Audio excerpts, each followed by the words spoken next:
The Station Bar and Grill hosted a chili cook-off to benefit the Humane Society of the Ohio Valley.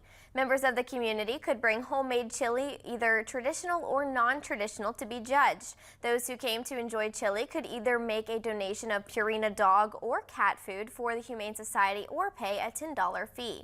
The judges chose the top 3 winners for both categories. Amy Rogers, the executive director for the Humane Society of the Ohio Valley, believes that this wouldn't have been made possible without the community's support. We couldn't do what we do without the community and without events like this. We couldn't continue to save animals, and it's a huge part of our budget, and just, helps us be able to keep the doors open. The winners of the cook-off received an apron and an engraved spatula.